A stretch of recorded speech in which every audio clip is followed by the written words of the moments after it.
Oke.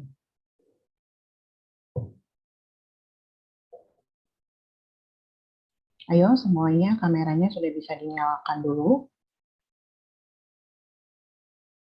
Ya, ini ada Elena, Akbar. Selamat siang semuanya. Kayla, Rehan, Syahla.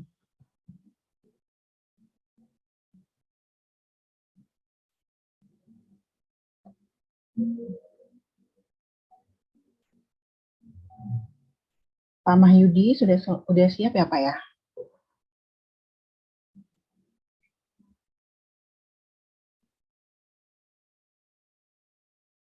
Ada Firstly juga, Olga. Ayo yang lain on cam dulu.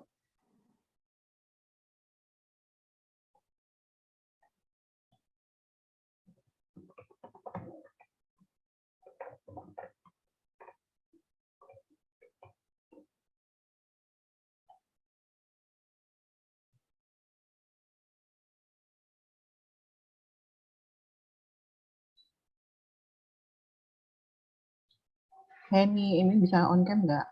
Yoga, Amalia, Evan, Aji Prasetyo, Ikhlas Haikal, Henny Huta Barat, Yoga Alfauzan. Ya, Adila, Wafira. Oke, udah pada on cam. Yang belakang belum ya? Dewinta, Safira, Dewi Bella Astuti, Jalfa, Gania Apeli, Pianisa Ayu Murjana, Adinda Putri Warsana. Ya.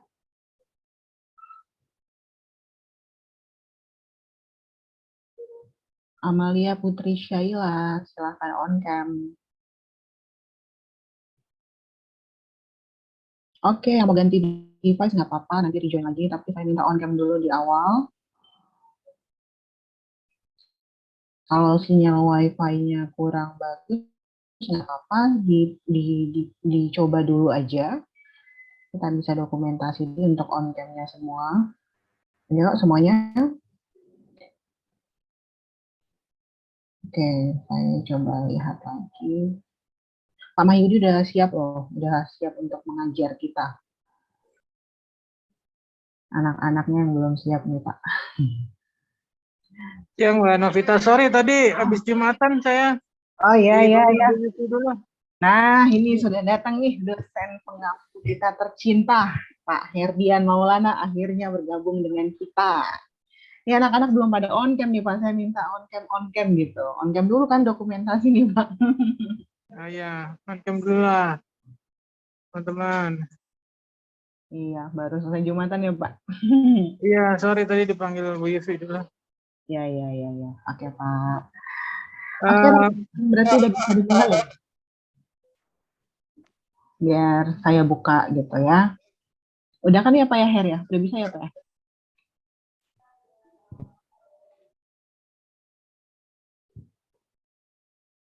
Oke. Selamat siang semua teman-teman. Hari ini akan ikut kelas praktisi mengajar yang akan dibawakan oleh praktisi kita, Pak Septian Pak Mahyudi, yang Bapak ini adalah seorang pelatih yang sudah sering melatih atlet-atlet PON, dan saya akan perkenalkan, saya izin share screen dulu ya, tentang profil dari Pak Mahyudi. Udah terlihat belum teman-teman? Sudah Bu Novita. Oke. Nah, ini dia. Pak Mahyudi Dwi Septian MPD, Master of Pendidikan. Lahirnya di Tanjung Karang 30 September tahun 91, sekarang berdomisili di Lampung. Menghabiskan pendidikan formalnya di Bandar Lampung, kemudian S1-nya kebetulan di Lampung juga, dan S-nya pendidikan olahraga di UNJ ya teman-teman.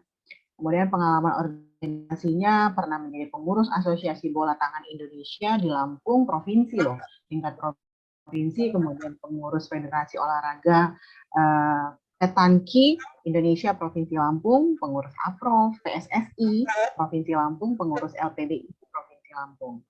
Pengalaman profesional, Bapak ini juga menjadi guru bidang studi Penjaskes di SMP dan SMK, kemudian menjadi coaching staff, tim futsal, tim handball putri Prapon, tim baseball putra Prapon, kemudian menjadi Satgas Monitoring Provinsi Lampung, Satgas Strength and Condition KONI Provinsi Lampung, dan sekarang menjadi yang luar biasa mata kuliah umum olahraga di Institut Teknologi Sumatera atau ITERA tahun 2020 sampai dengan sekarang. Ya, prestasinya banyak nih. Selain menjadi pelatih yang sekarang juga dosen, ternyata beliau juga pernah menjadi atlet dan mendapatkan kejuaraan di berbagai kesempatan ya, juara 1 kejuaraan daerah Bandar Lampung Open 2010 gulat gaya bebas, juara 2 Pekan Olahraga Provinsi Lampung gulat gaya bebas, kemudian peserta prakualifikasi PON ke-20 Malang cabang olahraga gulat juga, dan juara 2 Pekan Olahraga Provinsi Lampung gulat gaya bebas. Jadi memang spesialisasinya di gulat ya sebagai atlet. Nah, untuk profesi sebagai pelatih, Pak Mahyudi ini mendapat juara peringkat 3 Liga Futsal Nusantara Tim 9 Naga, peserta prakualifikasi PON ke-20 Cabar Handball Jawa Tengah, dan pelatih emas PON 2021 cabang olahraga Muay Thai. Ya, demikian saya perkenalkan tentang profil dari Pak Mahyudi Dwi Septian. Sebelum kita langsung ke acara kuliahnya, kami mohon untuk arahan dari pengampu mata kuliah ini, yaitu Pak Herdian Maulana. Dipersilahkan, Pak. Terima kasih, Bu Novita. Apakah bisa mendengar suara saya, Bu? Ya, sangat jelas, Pak. Iya. Bismillah. Assalamualaikum warahmatullahi wabarakatuh. Selamat siang, teman-teman, Bapak Ibu, yang saya sangat hormati, banggakan, dosen praktisi tamu kita pada siang ini, Pak Mahyudi Dwi Septian.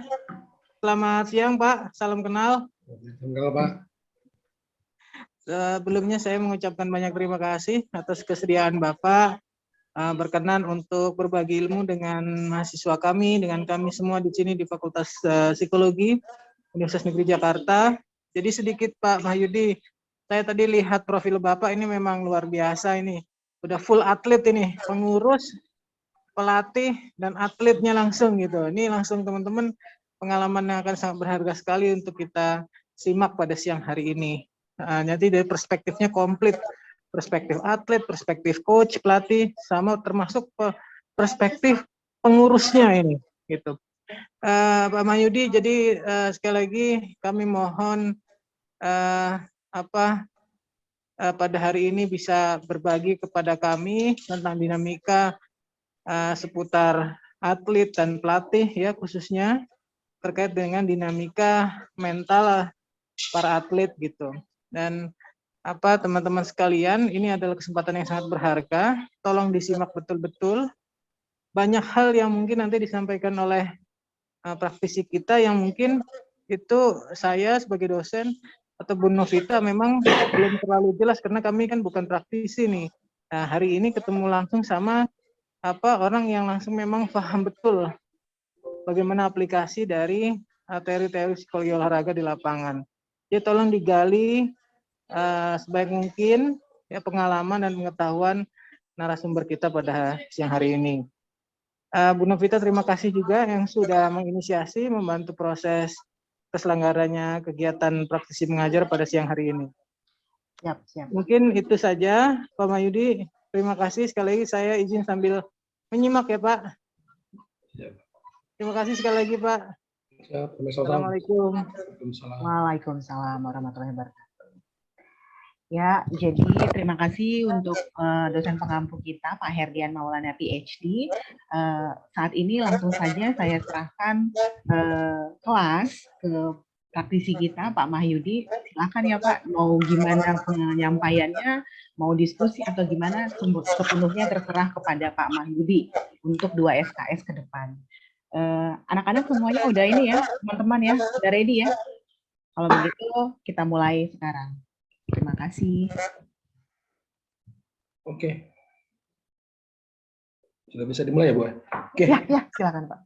Assalamualaikum warahmatullahi wabarakatuh. Selamat siang. Salam. Pertama-tama saya ucapkan terima kasih kepada dosen pengampu, yaitu Pak Herdian Maulana PhD, dan Ibu Novita Sari Damanik ya tentunya. Saya diberikan kesempatan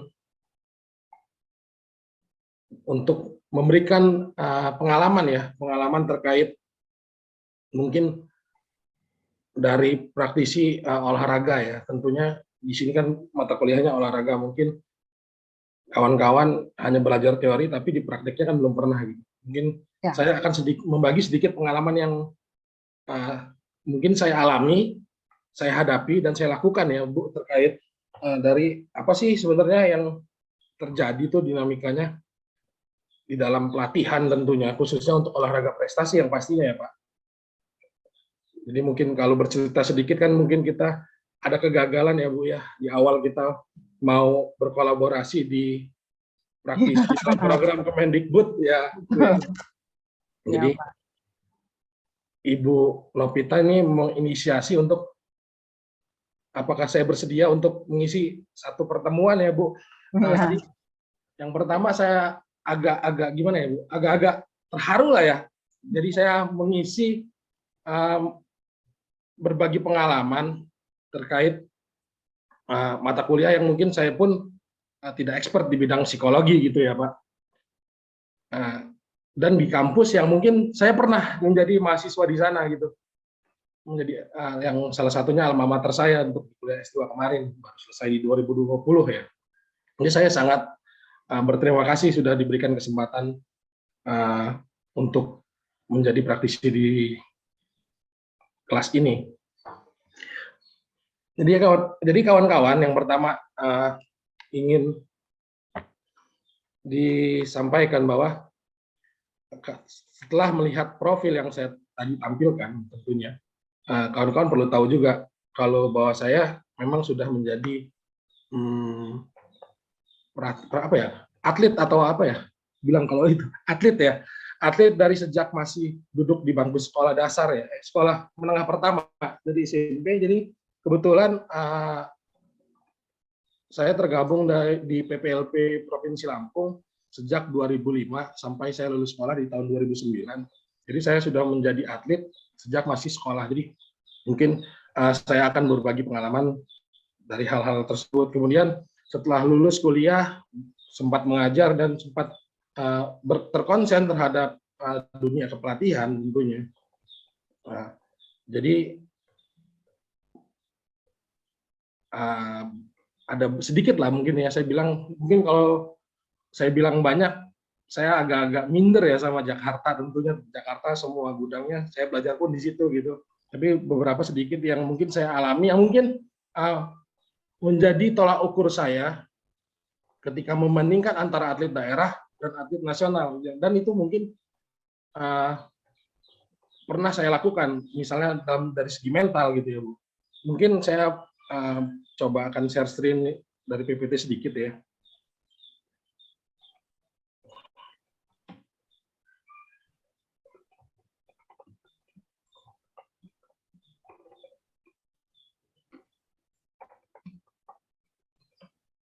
Apakah sudah masuk? Sudah Pak. Teman-teman bisa lihat ya. Jadi sebagai pengantar, dalam dunia kepelatihan atau olahraga, khususnya olahraga prestasi, ada 3 faktor yang tentunya sangat erat ya Bu. Yang pertama ada faktor fisik, teknik, dan tentunya psikologi. Akan tetapi biasanya kalau teknik dan fisik itu sudah dipelajari secara lebih lanjut atau dikonsentrasikan dan bisa dideskripsikan. Akan tetapi pada faktanya hari ini untuk bagian dari psikologi itu hanya dilihat dari subjektif ya Bu, belum dilakukan secara profesional khususnya untuk atlet-atlet daerah. Itu yang tentunya menjadi ketimpangan untuk dan sulit diterjemahkan, yang mungkin saya sendiri bisa salah bisa benar terkait penanganan dari psikologi yang dilakukan terhadap atlet tentunya ya Bu. Kemudian setelah untuk melakukan olahraga prestasi, kan harapannya kita semua, atau atlet, atau pelatih, atau pengurus, dan sebagainya, menciptakan seorang juara, dan hal tersebut tentunya tidak dapat terlepas dari peranan seorang pelatih. Kemudian atlet yang berbakat, pembawaannya merupakan modal dasar dari latihan dan lahirnya seorang juara. Bakat itu tentu saja disesuaikan dengan proses. Artinya, untuk dapat memenangkan pertandingan, tidaklah cukup dengan bermodalkan bakat, dan mutlak diperlukan bantuan dari berbagai disiplin ilmu. Dan pelatih sebagai pemegang peran utama dalam proses untuk mencapai juara tersebut. Nah, kemudian kaitannya,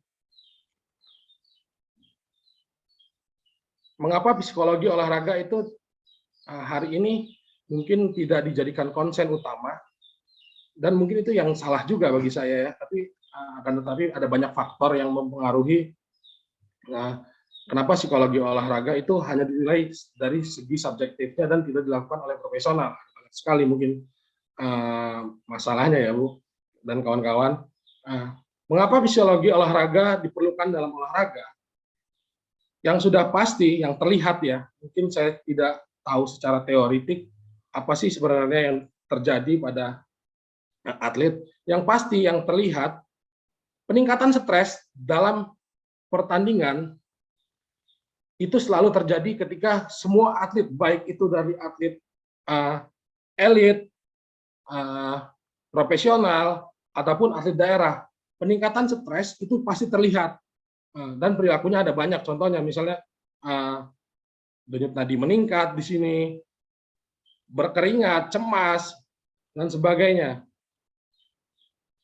Nah, hal tersebut tentunya dapat menyebabkan atlet bereaksi secara negatif, baik dalam hal fisik maupun psikis. Jadi, kenapa psikologi ini jadi hal yang penting menurut saya juga,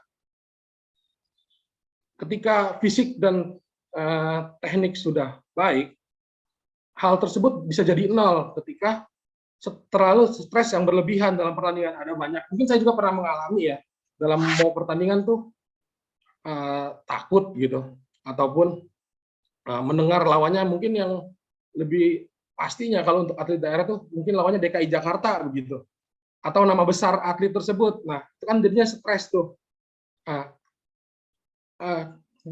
Kemampuan teknik dan fisik itu jadi nol hasilnya dalam pertandingan, dan kemampuan yang sudah dilatih itu biasanya tidak keluar gitu. Sehingga kemampuannya tentunya menurun. Nah, tapi saya kembali lagi tadi, saya sendiri tidak tahu ya secara teoritik bagaimana tuh penanganan psikologinya untuk hal tersebut. Kemudian atlet dapat menjadi tegang. Tegang itu munculnya denyut nadi meningkat, berkeringat dingin, cemas, memikirkan hasil pertandingan yang tentunya hasil pertandingan tersebut belum dilakukan gitu ya. Terlalu banyak berpikir, dan mereka merasakan sulit berkonsentrasi. Keadaan tersebut seringkali menyebabkan para atlet tidak dapat menampilkan permainan terbaiknya. Jadi daripada atlet itu berpikir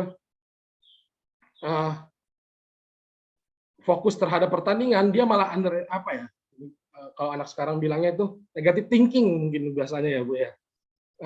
Jadi kebanyakan mikir, jadi hal tersebut dampaknya dan sering terjadi itu tidak dapat hasilnya pada saat pertandingan itu tidak dapat memberikan kemampuan terbaik dan kemampuan yang sudah dilatih, dan itu merupakan yang sering terjadi pada saat pertandingan.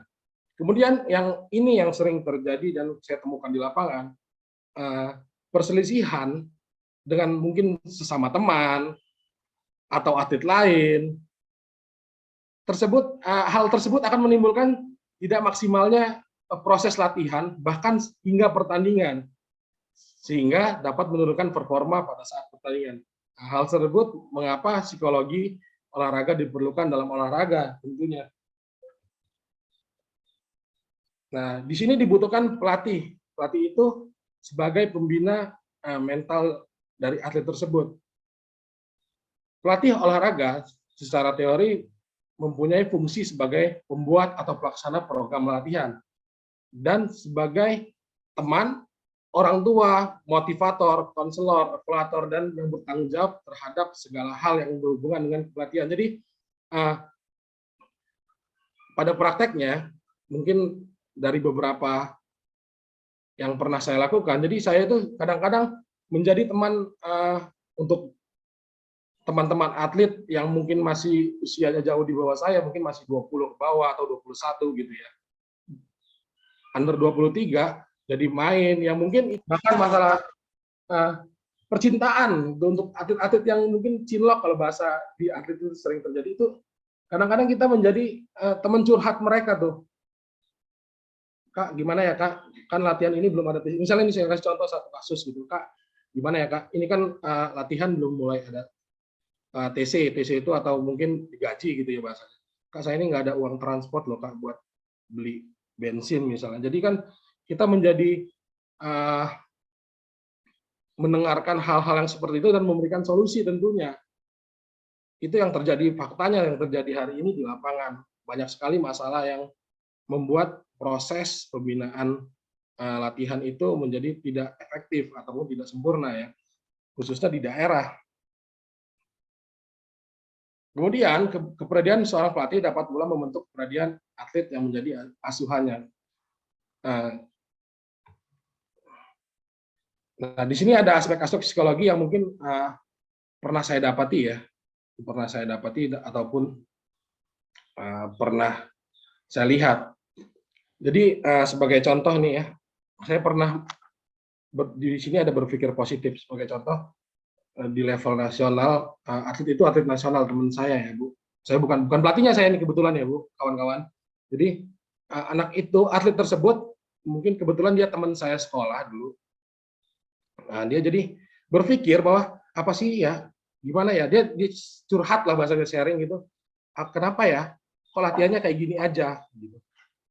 Kayaknya ini nggak ngepek loh sama gua gitu. Jadi ada atlet yang berpikiran negatif terhadap proses latihan yang dilakukan. Jadi aspek-aspek psikologinya ini harapannya kan atlet-atlet tersebut melakukan aktivitas latihan ataupun latihan berpikiran positif. Tapi saya temukan tuh atlet tersebut berpikir bahwa pelatih yang melatih dia tidak berkompeten. Gitu. Kok atlet latihannya kayak latihan bola ya gitu. Jadi tidak ketemu tuh antara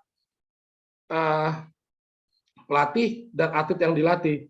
Nah, hal tersebut menimbulkan yang tentunya dalam proses latihan tuh, ketika atlet tidak berpikir positif, berpikir negatif mulu sama pelatihnya, hal tersebut pasti apa yang dilakukan dari latihan tidak akan berdampak terhadap atletnya. Mungkin kalau saya bicara bahasa pasarnya tuh Bu, kawan-kawan, jadi sugesti yang dimasukin menolak dia, jadi nggak bakal dapat apa yang dilatih gitu. Jadi ini kenapa aspek-aspek berpikir positif ini tentunya menjadi peran yang penting. Jadi ada banyak. Mungkin saya juga pernah dicurigai terhadap, mungkin pernah bawa handball tuh yang putri.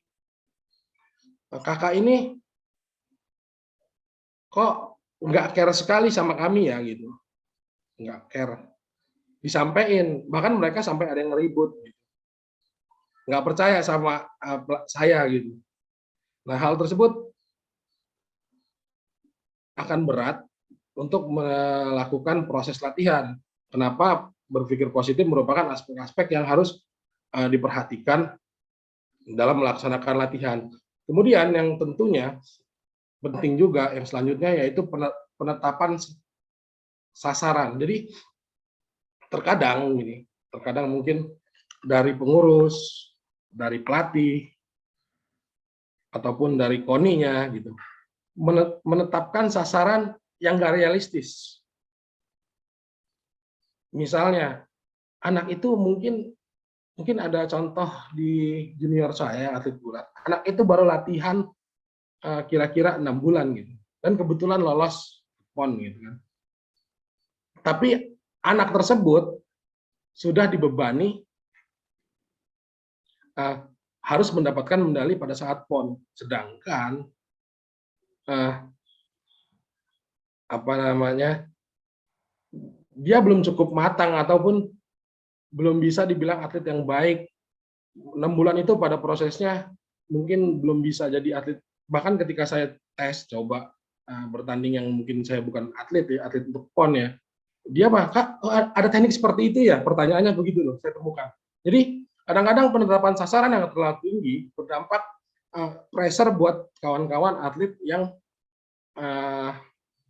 mungkin bahasanya tidak realistis kepada mereka gitu. Dan hal tersebut menjadi beban yang sangat berat terhadap atlet dan tentunya akan berdampak terhadap performa. Mungkin kalau saya pernah alami gitu ya, untuk di pelajar ya, saya dulu kan pelajar, ketika menjadi pelajar saya ditargetkan, oh kamu harus medali ini di sini. Nah itu jadi pressure buat saya sendiri, ketika saya melakukan pertandingan, harus nih, harus nih, harus nih. Padahal kan kalau kita bicara target untuk pelajar sendiri kan harusnya dia belum memiliki target terhadap prestasi. Jadi ada pressure di situ, bagi itu pun yang pernah saya alami, kamu harus target nih turnamen ini gitu. Jadi ada pressure tentunya yang didapatkan si atlet, bahkan si pelatih pun, ketika pelatih dan atlet sudah memiliki pressure yang mungkin targetnya tidak realistis gitu ya. Tentunya proses latihan yang untuk meningkatkan performa tadi tidak akan berjalan dengan sebagaimana mestinya gitu. Tentunya penetapan sasaran ini harus realistis gitu. Kemudian ada motivasi. Jadi sebagai pengalaman untuk motivasi sendiri. Jadi saya pernah kemarin untuk persiapan PON Papua kemarin ada motivasinya yang penting saya bermain. Yang penting saya main, bukan untuk menjadi juara. Jadi walaupun berkali-kali dibilang ngapain kalau cuma main doang gitu. Dia nggak penting, yang penting saya main, yang penting saya berangkat ke Papua, intinya kan seperti itu. Jadi ada berbagai macam-macam motivasi yang dimiliki atlet, bahkan pelatih gitu. Ada yang tujuannya, yang penting dapat bonusnya gitu. Ada yang harus dapat medali nih, biar gue dapat kerja. Ada banyak sekali motivasi yang dimiliki atlet. Yang tentunya harus disesuaikan dan pelatih harus tahu nih motivasinya apa nih, biar ketemu antara target motivasi si pelatih dan atletnya. Kemudian ada emosional nih mungkin nggak bisa digambarkan, saya juga nggak pernah menggambarkan emosional, tapi ada atlet yang marah gitu ya. Saya pernah menemuin atlet yang marah ketika dievaluasi. Jadi kebetulan kalau sebagai pengalaman ya kawan-kawan, jadi kebetulan saya ada coaching staff-nya itu untuk di persiapan PON kemarin ada 3. Jadi memang kami berbagi peran. Kami berbagi peran itu supaya anak itu nggak terlalu emosi, nggak terlalu marah. Jadi mungkin saya yang galaknya ya, mungkin saya di bagian yang galaknya, hobinya marah-marah, hobinya evaluasi mulu. Ada yang membujuk, ada yang tim saya itu yang membujuk atau mengayomi, yang mengiyakan apa yang dia keluhkan gitu ya. Kemudian ada satu yang sebagai maksud saya apa ya, penengah dari kami berdua nih. Jadi mungkin itu kebetulan saya punya 3 tim yang mungkin sudah sepakat ya bahwa saya yang galaknya, ada yang satu yang ngebujuknya, nah ada yang satu yang ngebenerinnya. Jadi itu secara nggak langsung itu dilakukan tanpa diskusi. Maksudnya gini, ketika saya lagi marah, yang satunya nggak mungkin marah juga gitu. Yang satunya menjadi pendinginnya gitu. Yang satunya, oh harusnya begini nih, bener kan kata itu gitu. Jadi itu yang mungkin tim yang 3 saya itu secara tidak langsung sudah klop sih, tapi hal tersebut nggak pernah saya diskusikan tuh dalam proses latihannya. Tapi itu terjadi. Ya begitu, kadang-kadang saya juga yang ini marah, saya yang dingin-dinginnya. Jadi nggak tiga-tiganya marah, sudah secara otomatis berjalan tuh. Kemudian yang pasti yang tadi nih, selanjutnya ada kecemasan dan ketegangan. Hal ini tentunya tadi sudah dibahas sedikit, bahwa kecemasan dan ketegangan ini akan berpengaruh terhadap performa di lapangan. Mau fisiknya bagus, mau tekniknya bagus, Kalau cemas sama tegang, otomatis performanya nggak akan bagus. Itu kejadian. Ada banyak faktornya tentunya ya. Dari kecemasan dan ketegangan, saya pun nggak bisa nggambarin faktornya apa. Yang mungkin yang pernah saya alami, mungkin kayak gini. Ketika saya bertanding, ketemu DKI Jakarta, tuh, mungkin kalau untuk daerah nih ya, lawannya DKI Jakarta. Entah dia itu mainnya bagus ataupun enggak, sudah ada pressure di saya ketika mau bertanding, lawannya DKI Jakarta. Sudah ada pressure di saya, takutlah ini anak pasti jago gitu. Bahkan dari ibu kota. Jadi kan perspektifnya kadang-kadang untuk atlet daerah itu nggak sampai sejauh itu, dengar DKI Jakarta aja udah takut. Itulah yang nggak dimiliki daerah lain tentunya. Kemudian ada kepercayaan diri. Apa ya contohnya kepercayaan diri nih ya, Bu? Mungkin kepercayaan diri ini lebih ke yakin bahwa apa yang dilakukan dan anak itu tersebut bisa jadi gini. Kadang-kadang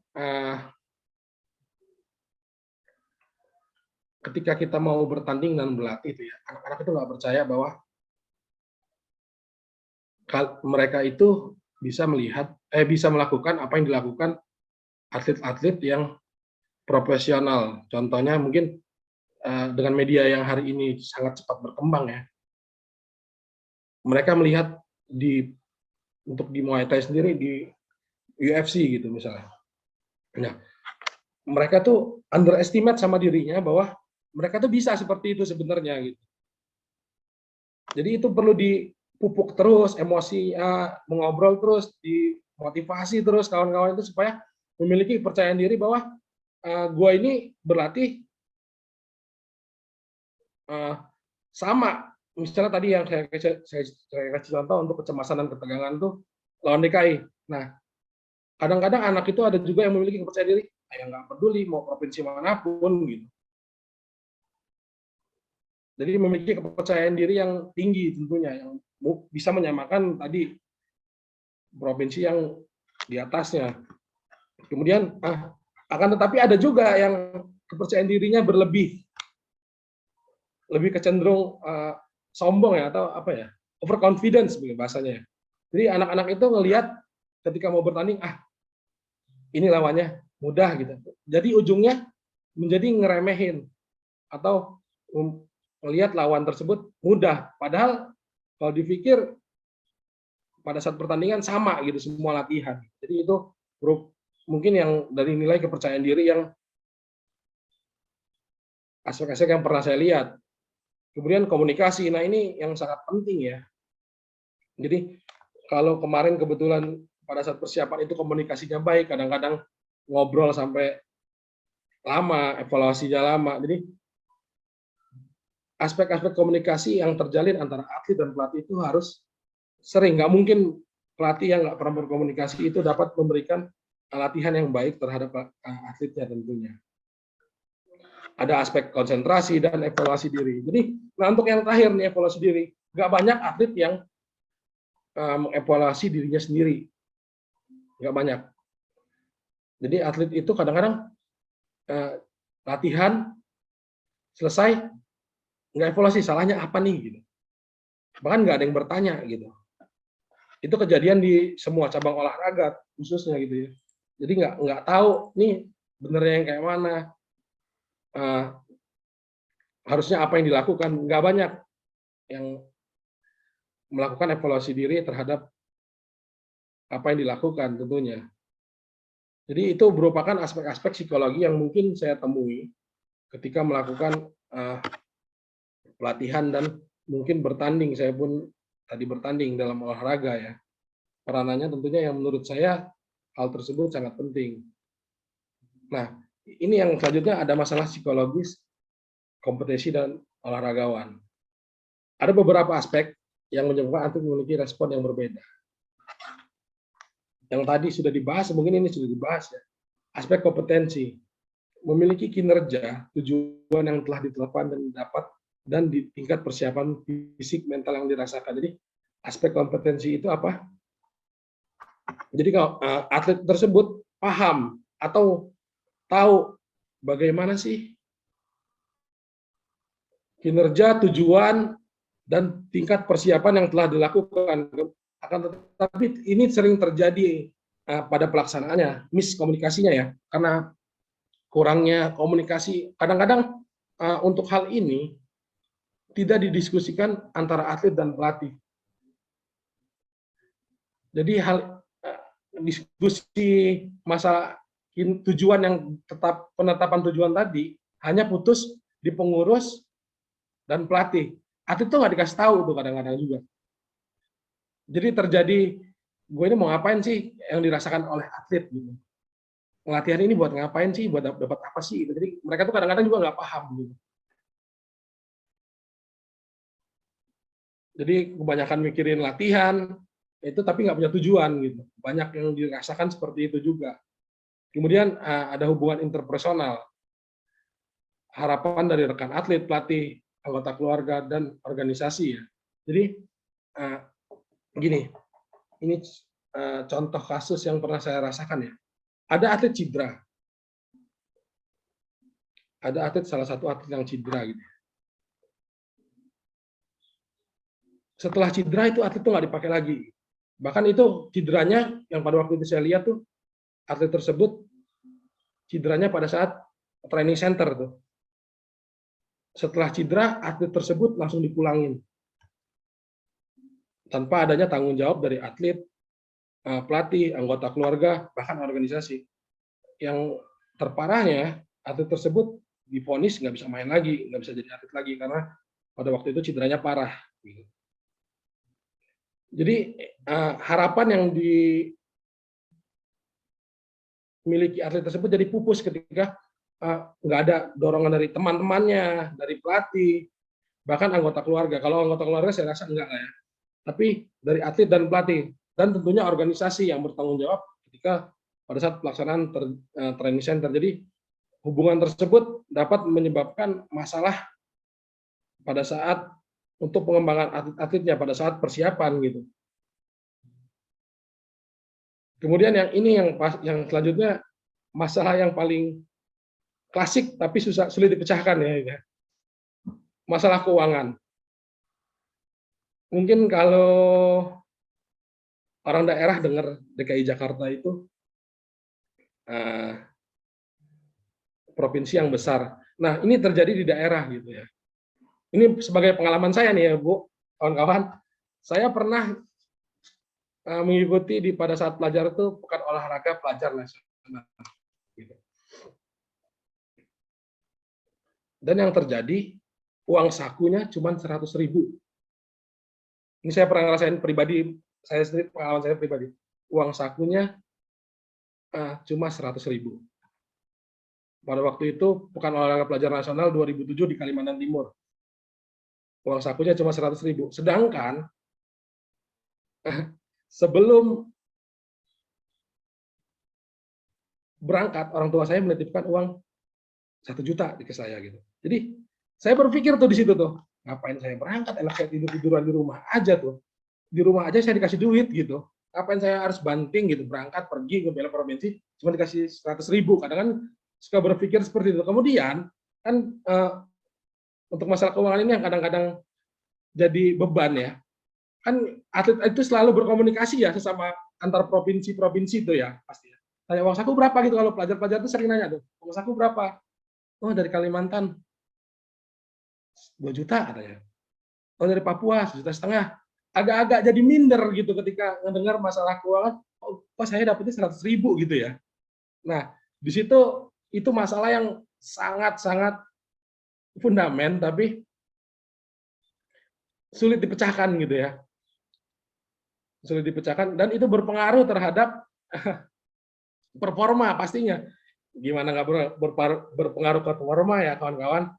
Kalau melihat musuhnya gitu ya, uang sakunya 2 juta dihargainnya gitu, kita kok 100.000, gimana kita mau serius melawan dia gitu? Kira-kira seperti itu logikanya kalau saya pada waktu itu ya. Ya ujungnya saya bertanding pada waktu itu ya so-so, main-main aja gitu, yang penting jalan lah gitu. Ujungnya gitu. Jadi ini masalah yang mungkin sama-sama tahu masalahnya, tapi sangat sulit dipecahkan masalah keuangan gitu. Karena rata-rata mungkin untuk di cabang olahraga yang kayak golf, baseball, softball, ataupun yang lain-lain gitu ya, yang mungkin menengah ke atas itu nggak masalah dengan ini. Akan tetapi untuk di olahraga bela diri itu mungkin kalau disurvei yang mengikuti olahraga bela diri sebagai olahraga prestasi itu rata-rata pengikutnya yaitu menengah ke bawah dan tujuannya adalah untuk mendapatkan uang. Itu masalah yang terjadi di daerah. Kalau di DKI saya nggak tahu lah ya, saya nggak terlalu dalam untuk di DKI sendiri, tapi mungkin kalau saya lihat secara umum olahraga sudah bisa dijadikan industri kalau di DKI. Kalau di daerah belum bisa. Kalau di daerah belum bisa. Jadi itu masalah yang klasik tapi susah juga untuk dipecahkan dan sangat berpengaruh pastinya gitu. Nah, selanjutnya yaitu ada pengalaman traumatik atau traumatis. Jadi pengalaman traumatis ini ada banyak ya. Yang pertama mungkin yang pernah saya temui itu dari cedera. Ketika atlet tersebut pernah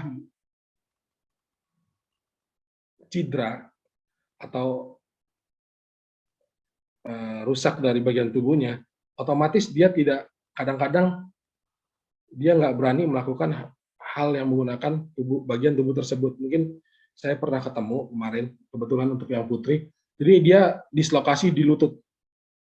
Jadi untuk lutut kanannya itu, kalau terlalu, dia kan atlet wushu tuh, kalau nendang, kadang-kadang pas nendang tuh lututnya bergeser gitu. Dan itu selalu. Nah, hal tersebut pasti ya, pasti dia ketika pertandingan nggak bakal melakukan tendangan menggunakan kaki tersebut. Nah, kemudian bagaimana penanganannya? Disiasatin tuh, pokoknya nendangnya nggak boleh pakai kaki itu, karena berbahaya, karena cuma ditendang pelan aja, yang bukan dalam pertandingan ya. Karena kan dalam latihan, dalam pertandingan itu beda ya, nendang pelan, nendang kuat gitu.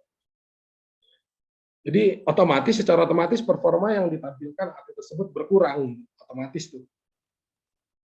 Kemudian ada pengalaman traumatis yang lain yang mungkin pernah saya dengar, tapi bukan tidak saya alami ya, tentunya.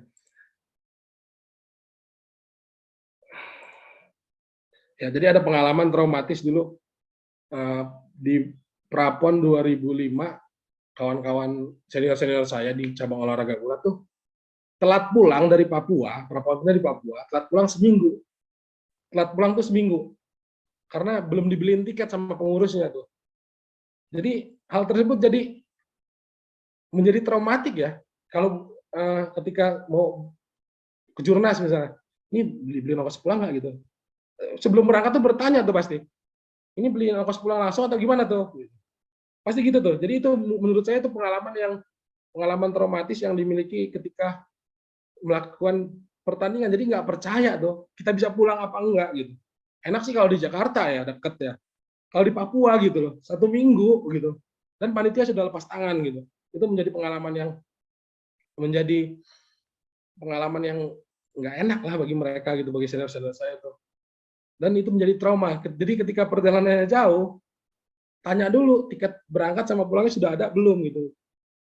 Kadang-kadang kan itu nggak pas juga sebenarnya dipertanyakan, tapi karena nggak percaya tadi kan gitu.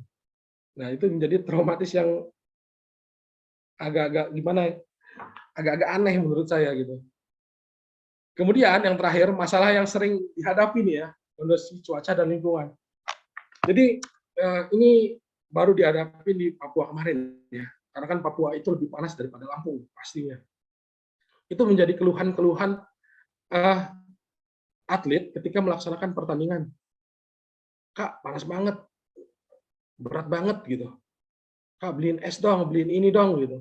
Jadi kondisi cuaca itu mempengaruhi kinerja tentunya. Jadi kadang-kadang ketika cuaca terlalu panas dan nggak sama dengan di tempat kita latihan, itu menjadi masalah yang harus ditanggulangi gitu. Kemudian lingkungan gitu ya, lingkungan sama seperti contohnya di Papua kemarin ya. Jadi persepsi ini nggak usah di atlet lah, di saya aja. Persepsi yang saya bangun kan bahwa Papua itu wilayah konflik. Itu persepsi pertama tuh ya. Pertama ya, wilayah konflik. Mungkin di 3 hari pertama atau 4 hari pertama, wilayah konflik. Jadi nggak nyaman atau ketakutan setiap detiknya gitu. Aman nggak ya? Aman ya nggak ya gitu. Jadi saya 3 hari pertama berpikir seperti itu. Tapi kan setelah kita bersosialisasi, kalau untuk saya khususnya yang pelatih itu bersosialisasi gitu sama penduduk, ternyata nggak seperti yang saya pikirkan. Kadang kan atlet kan nggak fokusnya kayak gitu. Jadi harus yang kita sampaikan. Jadi yang dari contoh itu bahwa lingkungan itu sangat berpengaruh, rasa aman. Mungkin ada beberapa pertandingan yang rusuh gitu, bahwa Papua itu digambarkan bahwa orangnya keras-keras, kasar-kasar begitu. Ternyata ya nggak seperti itu gitu ketika di sana. Tetapi kan itu perspektif kami awal yang belum pernah ke sana gitu. Dan itu menjadi masalah yang sangat berpengaruh terhadap performa nanti yang akan dilakukan. Gitu. Kemudian itu bisa dipergunakan di pertandingan tuh kadang-kadang pressure masalah itu untuk memang digunakan gitu loh. Misalnya sengaja dibuat rusuh nih pada saat technical meeting, ada itu beberapa contoh di cabang olahraga tuh begitu tuh. Jadi atlet itu merasa takut kalau mau bertanding itu ketika lawan tuan rumah gitu. Sengaja ada sengaja dibuat seperti itu. Pada saat technical meeting itu ada sengaja dibuat. Itu merupakan masalah tuh. Oke, jadi mungkin sekian yang bisa saya sampaikan, sedikit pengalaman yang pernah saya lakukan mungkin ya. Terima kasih, saya kembalikan ke Ibu Novia. Ya, terima kasih Pak Septian sudah menyampaikan dengan jelas sekali tentang kira-kira gambaran peran dari pelatih dalam psikologi olahraga, dalam keolahragaan, kompetisi juga di dalamnya kepada kita semua. Kita udah dapat gambaran ya kira-kira ya teman-teman ya. Bagaimana, apakah ada unsur psikologinya? Tentu banyak sekali di situ karena ternyata pelatih itu tidak hanya melatih secara teknis, tapi ternyata juga bertugas untuk memotivasi ketika kurang motivasi atau ketika dia tidak percaya sama dirinya, si atlet tersebut. Nah, kita udah dapat gambaran besar, tapi saya yakin teman-teman di sini semuanya pasti sangat tertarik untuk bertanya lagi lebih spesifik lagi langsung ke Pak Septian yang sudah berpengalaman. Tadi udah banyak sekali ya dijelaskan ya. Coba itu gimana tuh? Apakah mungkin cara melatih di cabang olahraga A berbeda dengan cara melatih di cabang olahraga B gitu. Ayo silakan semua teman-teman langsung saja siapa yang mau bertanya langsung open mic saja.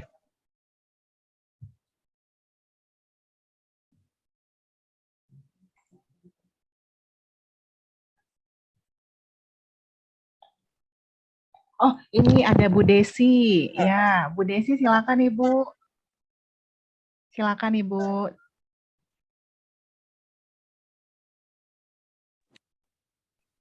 Assalamualaikum.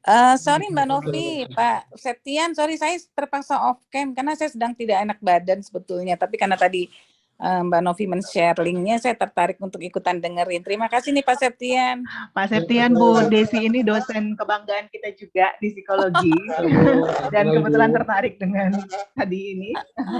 Ya silakan Bu. Iya Pak Septian, senang sekali ternyata psikologi olahraga sekarang sudah berkembang ya Pak Septian ya. Cuma memang ternyata kalau tidak salah dengar sih masih banyak juga ya pelatih-pelatih yang kira-kira mungkin belum terbuka mindset-nya tentang pentingnya faktor pendukung gitu ya tentang peran psikologi olahraga. Karena kan kalau dari sport science kan salah satunya ada faktor pendukungnya psikologi olahraga itu penting ya Pak Septian ya.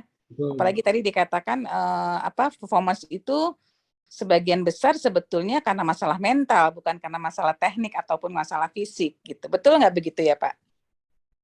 Ya, jadi kira-kira kalau saya gambarnya saya sendiri nggak ini ya Bu ya, psikologi. kalau fisik dan teknik itu bisa terlihat dan kita bisa rasakan ya, dan kita bisa lihat dengan mata telanjang tuh meningkat nggak fisik sama tekniknya gitu. Kalau psikologi ini kan mungkin apa ya bahasanya, kayak angin tuh, dirasain tapi nggak kelihatan gitu loh Bu. Jadi mungkin kalau psikologi olahraga itu sangat penting. Jadi kalau saya sendiri pribadi gitu, ketika fisiknya 100, tekniknya 100, itu ketika mentalnya 0 sama dengan 0 Bu, itu ketika di pertandingan tuh. Iya, setuju Pak. Nah, tapi kan artinya kan itu harus dilatih ya Pak ya. Betul Bu. Nah, tapi gimana tuh Pak? Artinya kan porsi latihan mental itu kan harusnya kan menjadi sesuatu yang juga terjadwalkan gitu ya Pak, selain latihan fisik dan teknik ya Pak. Atau insert di dalam pada saat melatih fisik dan teknik itu juga masuk latihan mental di situ. Bagaimana Pak Septian? Kadang-kadang gini Bu, mungkin tidak terkonsep secara profesional ya Bu untuk latihan mentalnya, tidak spesifik ada psikolog yang mendampingi ya Bu. Itu belum pernah saya dengar, cuman pada faktanya di lapangan enggak juga pada faktanya. Nah, tapi kalau untuk saya sendiri melakukan pelatihan, insert Bu, jadi ada motivasi ketika melakukan, misalnya kamu lakukan sprint, saya kasih waktu segini gitu. Ini waktu kamu, nih kamu harus bisa segini. Nah itu kan salah satu motivasi yang bisa kalian, motivasi yang saya lakukan insert pada saat latihan tuh Bu. Gitu. Tapi secara tidak tersistematis mungkin kalau saya bilangnya Bu. Iya, sayang ya Pak ya. Sebetulnya kan kan nggak harus psikolog olahraga ya Pak yang melakukan latihan mental Pak. Tapi kan Bu, tadi Pak Septian juga saya sampaikan ada berarti pelatih yang punya concern tentang psikologi olahraga sebagai pelatih mental coach gitu ya namanya ya Pak ya. Itu kan juga penting ya. Iya, penting Bu. Sangat penting. Iya, nah gimana Pak selama ini upaya Pak Septian mensosialisasikan minat para pelatih untuk belajar tentang psikologi olahraga, Pak? Yang pertama gini, kalau untuk saya sendiri ya Bu, Iya. saya sendiri enggak mensosialisasikan bahwa itu penting secara spesifik, secara ilmu. Ya Bapak, ayo dong. Kemudian gini Bu, kadang-kadang saya belum pernah dengar ya Bu, ada pelatihan untuk khusus psikologi olahraga gitu, saya belum pernah dengar tuh Bu. Gitu. Oh, nih saya sampaikan sekalian nih Pak sekarang ya Pak. Oke, siap Bu. Jadi kami ada namanya APMOI Pak, Asosiasi Pelatih Mental Olahraga Indonesia. Nah, gitu Bu. Jadi itu terdengar Bu. Nah itu isinya bukan psikolog aja Pak. Jadi isinya adalah para pelatih-pelatih yang tertarik tentang psikologi olahraga. Lalu ada lagi Ikatan Psikologi Olahraga, emang isinya banyak kan psikolog gitu Pak. Nah kalau APMOI ini berarti nanti saya sampaikan ke Bapak deh untuk kita adakan pelatihan ke Lampung nih. Salah saya Bu. Aduh, betul iya. Kesempatan nih Bu. Itu ininya di UNESA Pak. Kebetulan hari ini 28 Oktober ini APMOI ulang tahun ke-6 Pak. Oh iya, sama-sama pemuda bareng nanti ya Bu. Iya, gitu. Nah, jadi mungkin informasinya Bu yang belum sampai ke daerah-daerah kan Bu gitu. Oh gitu, iya deh. Nanti deh saya sampaikan deh kepada pengurusnya deh Pak. Iya, jadi nanti kita kontak lagi sama Pak Septian ya Pak. Ya, kemudian gini Bu, kadang-kadang tadi kendala yang masalah yang apa ya namanya tadi, yang klasik tapi pasti terjadi tuh Bu. Masalah keuangan tadi Bu. Kadang-kadang daerah itu ketika obsesi nih, ketika ngapa-ngapain tuh Bu, agak kesulitan masalah pendanaan Bu. Itu pasti itu Bu terjadi. Itu terjadi di daerah saya lah khususnya Bu.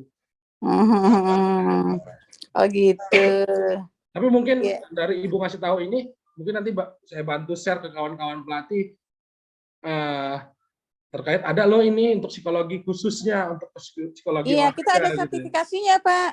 Siap Ibu. Iya.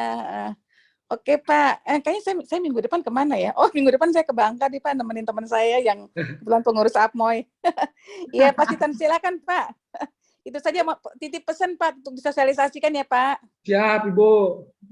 Ya semangat Pak, terima kasih. Terima kasih Bu Desi untuk pertanyaannya dan idenya untuk APMOI. Nah, selanjutnya tadi yang mau bertanya Saiful ya. Silakan Saiful. Kesempatannya, saya mau nanya nih ke Pak Septian. Jadi ini yang saya alami ya. Saya kan dari kampung. Saya bukan atlet hitungannya, tapi pemain bola amatir ngikutin di kampung gitu. Nah, emang tim saya itu udah lama berdiri dari 1975. Emang dari dulu itu budayanya tuh setiap pemain senior itu lebih cenderung kalau ke pemain yang lebih junior itu dia ketika pemain junior melakukan kesalahan itu memarahi dengan kata-kata yang kasar gitu. Tapi dengan itu ini ketika pertandingan itu menjadi fighting spiritnya buat mereka itu lebih gitu. Nah, akhir-akhir tahun ini itu udah nggak ada lagi kayak pemain senior yang melakukan yang marah-marah gitu. Jadinya buat pemain yang itu dia kayak di pertandingan fighting spiritnya itu ya emang rendah. Jadi prestasinya tim kita juga menurun gitu. Nah, kalau dari pandangan Pak Septian itu kayak marah-marah gitu dengan kata-kata yang kasar menjadi masalah nggak? Terima kasih. Oke. Jadi tadi mungkin ini jawabannya tadi sudah saya bilang ya. Kadang-kadang saya temuin ada anak juga yang nggak bisa tuh dimarahin, malah kesel, malah nggak mau dengerinnya seminggu tuh, ada juga gitu ya. Itu kenapa saya bilang tadi saya kebetulan kemarin punya timnya 3, strength conditioning-nya.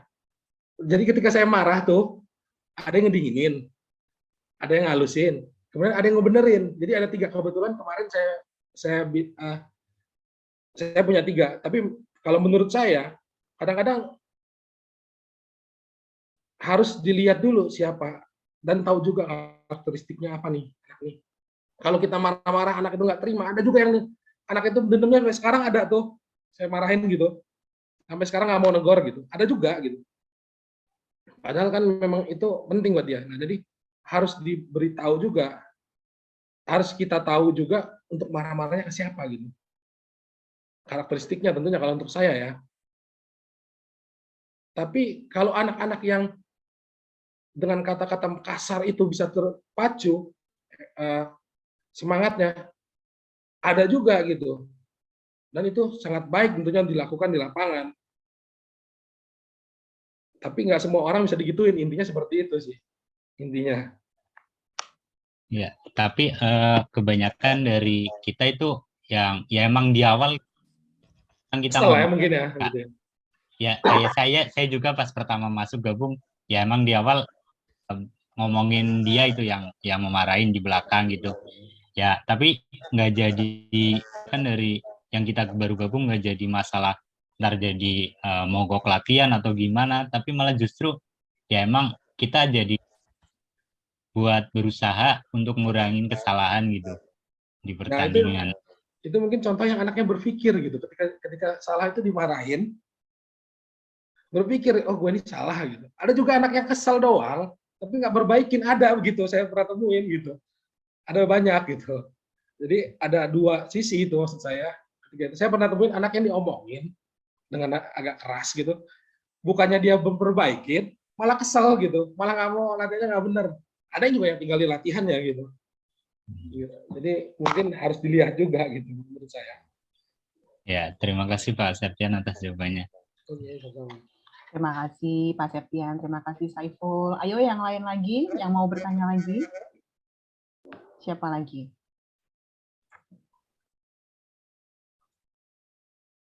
Ayo. Dewinda Safira. Ya, silakan Dewinda. Baik, terima kasih Bu.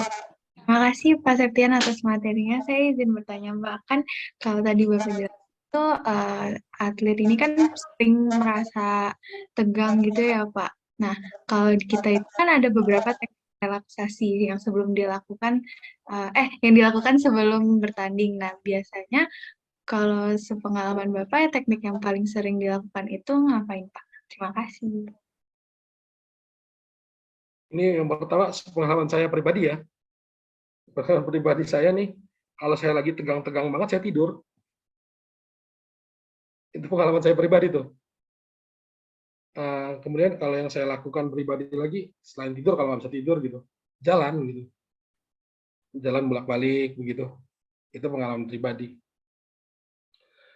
Tapi kalau ketika pertandingan untuk atlet kemarin gitu, bagaimana cara saya melakukannya gitu. Mungkin kalau ini diajak ngobrol gitu, dikasih apa ya namanya? Diajak ngobrol terus dikasih apa ya namanya? Tuh, kita ngomongin, kamu harus begini, sabar ya, tenang aja. Konseling gitu. ya Pak. Mungkin saya nggak tahu namanya Ibu. Apa di nasihat, tenang aja lawan itu. Motivasi Gitu, mungkin. gitu. Motivasi lah mungkin ya Bu ya. Ya.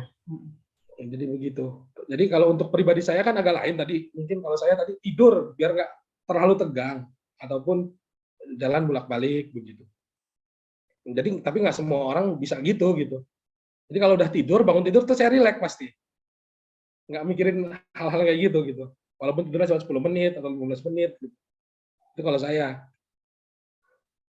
Jadi yang itu mungkin yang pengalaman saya yang saya lakukan seperti itu. Mungkin kalau yang punya tekniknya Mbak Dewinta ada secara teoritiknya, tapi belum saya bisa di-share juga, membantu saya nih buat bahan ngapain sih sebenarnya gitu.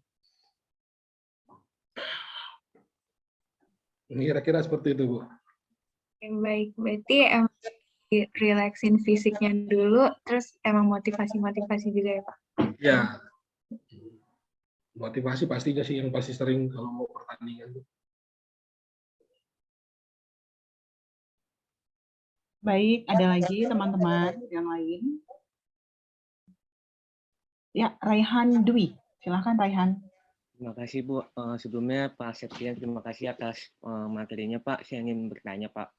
Biasanya kan kalau di suatu pertandingan itu si atlet kan kalau misalnya kalah dia hilang motivasi, terus di pertandingan berikutnya kalah lagi, dan di pertandingan berikutnya kalah lagi itu Pak. Kan jadinya hilang motivasi ya Pak untuk bertanding Pak. Itu saya mau nanya bagaimana Pak cara pelatih untuk mengembalikan motivasi atlet supaya punya semangat untuk berjuang, Pak. Terima kasih, Pak.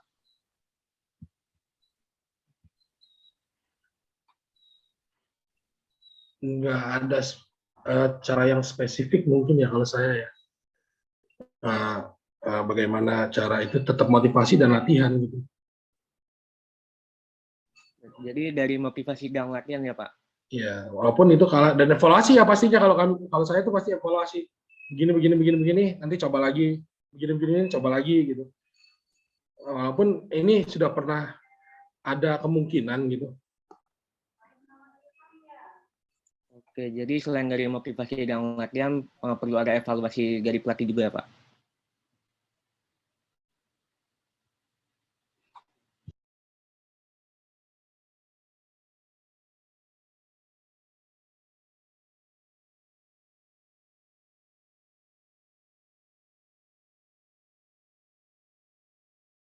Sepertinya ke mute ya, Pak Septiannya ya. Bentar ya. Iya, Bu. Ya, ini udah kembali Maaf, Bu, lagi. sinyalnya putus-putus. Ya, tidak apa-apa Pak. Silakan dilanjut Pak. Ya, jadi gimana tadi? Jadi selain dari motivasi dan latihan, perlu ada evaluasi dari pelatih juga ya, Pak?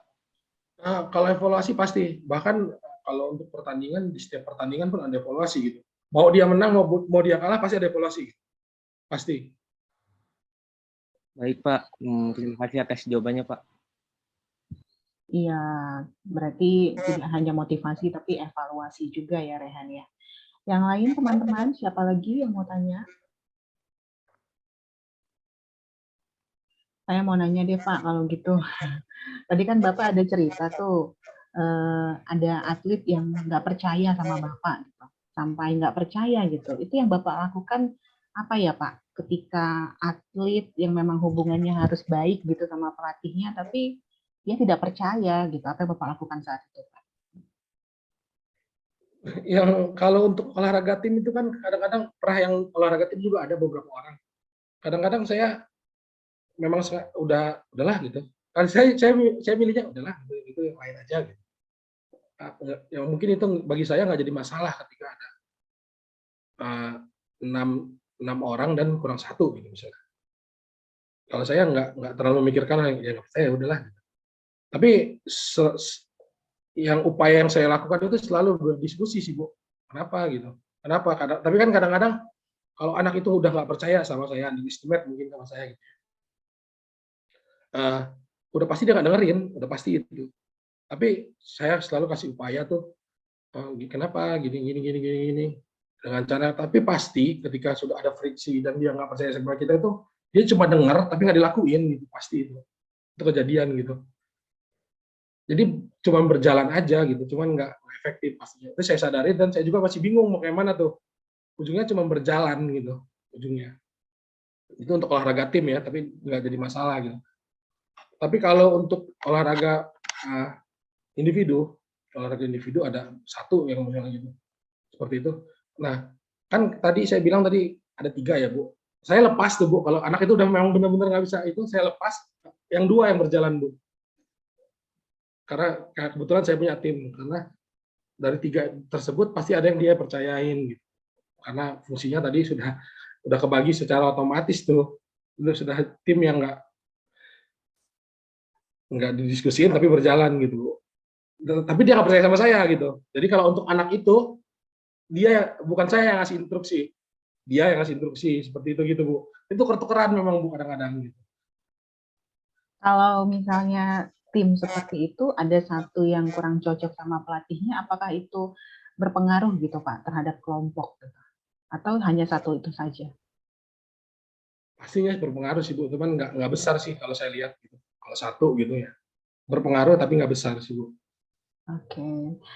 Sama satu lagi Pak, mau nanya nih. Ayo teman-teman sambil disiapin ya pertanyaannya, jangan bikin malu dosennya dong. Bantu dong. Kalian bantu dong saya. Nah, saya mau nanya ini kan Bapak bilang kalau misalnya terlalu pressure-nya terlalu tinggi gitu, terus mereka juga kompetisinya itu penuh dengan tekanan, nggak bagus juga gitu. Tapi kan di sisi lain juga Pak, kalau tekanan tidak ada atau terlalu loose juga kan jiwa kompetitifnya juga nggak terbangun gitu Pak. Nah, biasanya dari pengalaman Bapak, apa teknik-teknik yang Bapak lakukan supaya ini bisa seimbang gitu Pak? Kalau latihan ya Bu ya, kalau dari proses latihannya misalnya gini Bu, lagi latihan kan membosankan ya Bu, latihan sehari 2 kali, terus tidur di mes itu aja gitu ya Bu. Tapi kalau udah kelihatan, jadi kadang-kadang kalau saya ini secara subjektif anak tuh ya, udah latihannya udah males-malesan gitu ya. Saya ajak ke laut misalnya gitu Bu, ke pantai, itu salah satu cooling down buat mereka juga tuh Bu. Kadang-kadang hari di obsesinya, ayo kita jalan yuk, sana yuk gitu. Jalan yuk, sana yuk gitu. Jadi itu mungkin salah satu yang saya lakukan gitu. Tapi kalau untuk di pertandingan tuh, saya juga belum temuin ya Bu. Maksud saya terlalu tinggi targetnya dengan realitanya hari ini tuh jadi pressure. Bagaimana sih cara buat cooling down-nya supaya ketemu balance-nya gitu kan ya Bu. Saya juga belum temui itu Bu. Itu kendala yang terjadi di lapangan tentunya. Belum ketemu formulanya bagaimana sih ini supaya ketemu dan anak-anak itu flow-nya pertandingannya pas gitu. Saya akui saya belum ketemu formula yang terbaiknya untuk hal tersebut Bu. Baik, Pak. Biasanya kalau dari pengalaman Bapak itu ada psikolognya gitu nggak sih Pak? Entah sekali-sekali gitu. Misalnya kan pelatih ini kan sepertinya saya lihat banyak sekali fungsi psikologisnya juga, nggak hanya teknis tadi, tapi memotivasi, apalagi misalnya dia cedera, kemudian dia tidak pede untuk kembali ke turnamen gitu kan misalnya. Nah itu dituntut dalam tanda kutip jiwa psikologi juga dari seorang pelatih. Nah pelatih itu ada dibekali dengan materi-materi psikologi olahraga mungkin Pak? Entah di awal menjadi pelatih atau mungkin ada pembekalan rutin gitu, ada nggak Pak?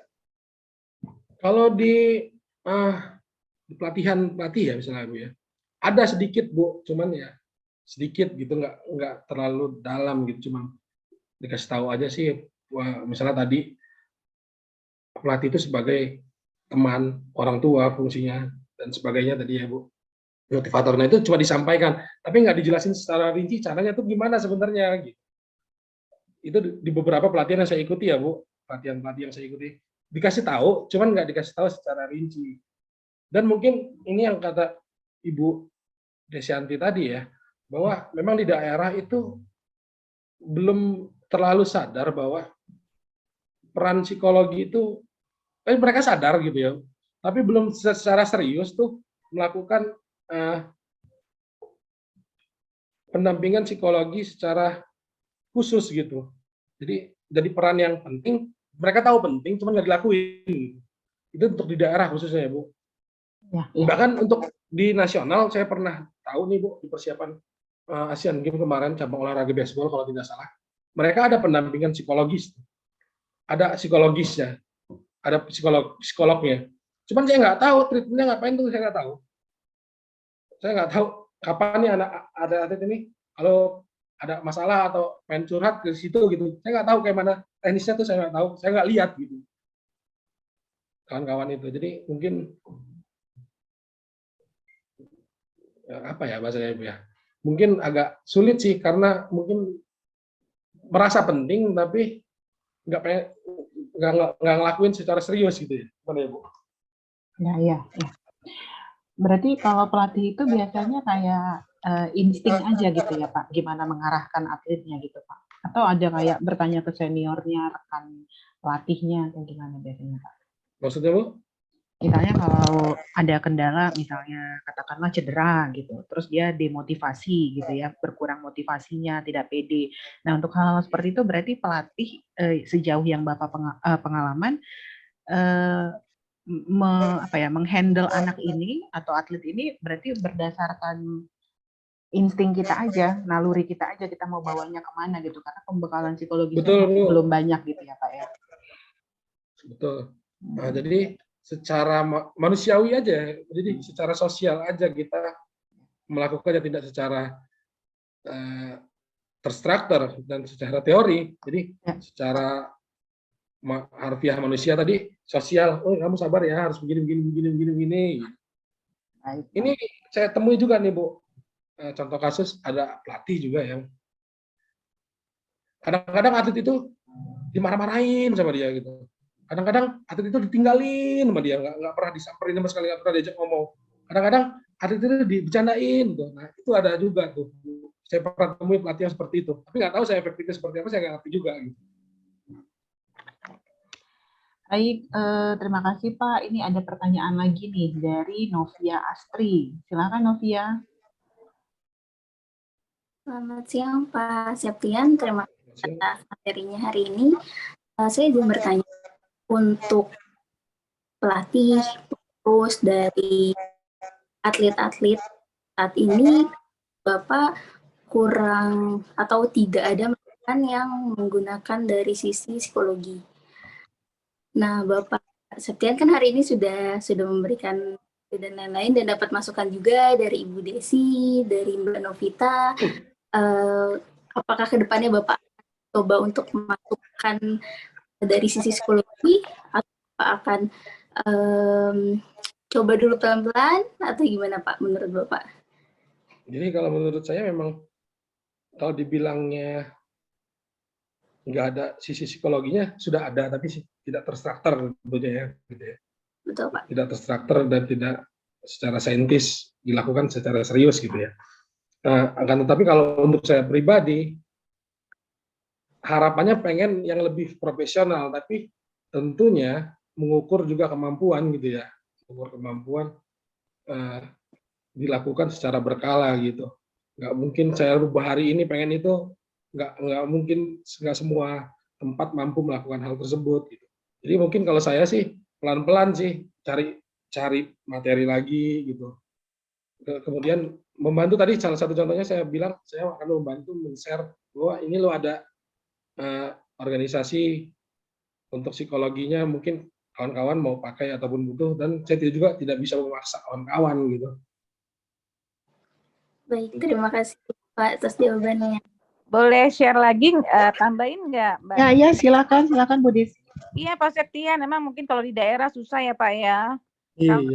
Kami kan di UNJ ini Pak ada yang namanya PPOB DKI itu Pak. Betul Bu. Itu kan memang udah betul-betul menggunakan sport science yang saya lihat sih Pak.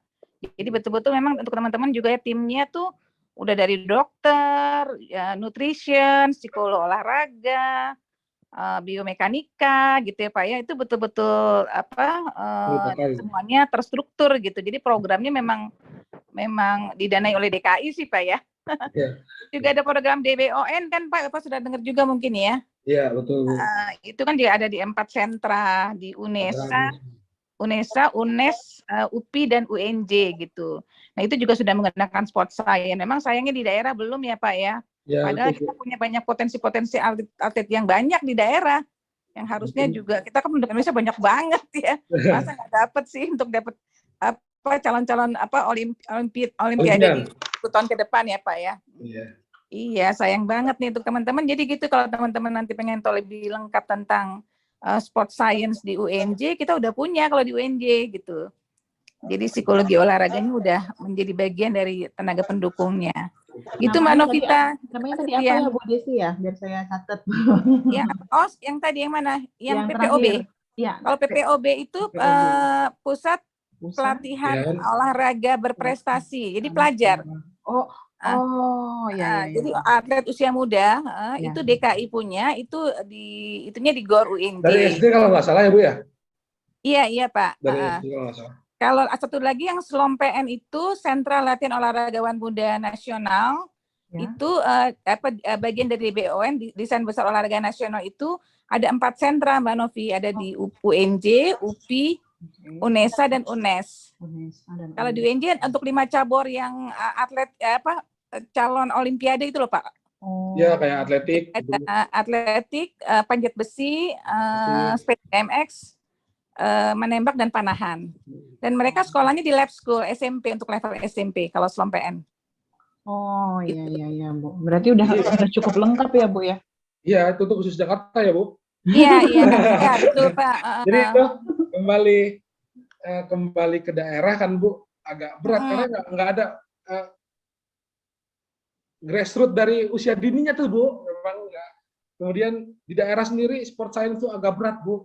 Akademik itu sulit Bu masuk ke praktisi gitu. Iya. Kadang-kadang nggak percaya sama akademisi gitu. Kejadian di lapangan tuh Bu. Iya. Dipahami sih Pak. Lagi-lagi UUD ya Pak. Iya. Betul banget ini ya. Karena pendanaannya memang luar biasa besar loh Mbak Novi. Mereka sekarang atlet di SLOM PN ini kan menginapnya di UTC. Iya, sekolahnya di lab itu. Iya, yang sering saya lihat di UTC itu berarti atlet itu, Bu. Iya, betul. Iya. Fasilitasnya sangat-sangat cukup. Ini sebagai curhatan ya Bu ya, Bu Desi ya. Iya. Untuk di daerah itu, pelatih itu digaji 2,5 juta itu udah kemahalan Bu katanya Bu.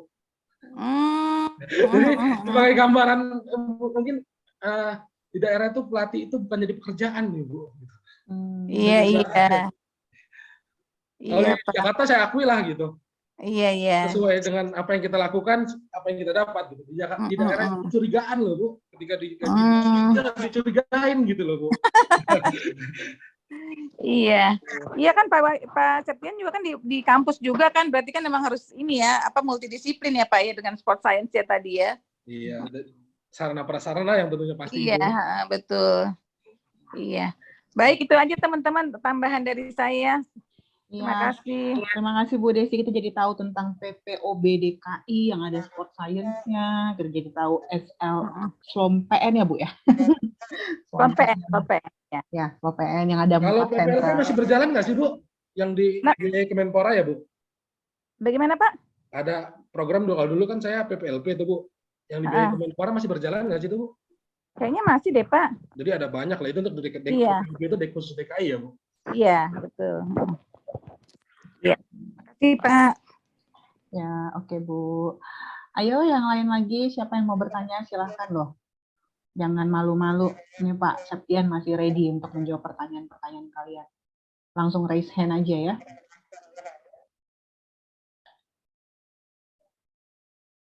Ya, siapa nih?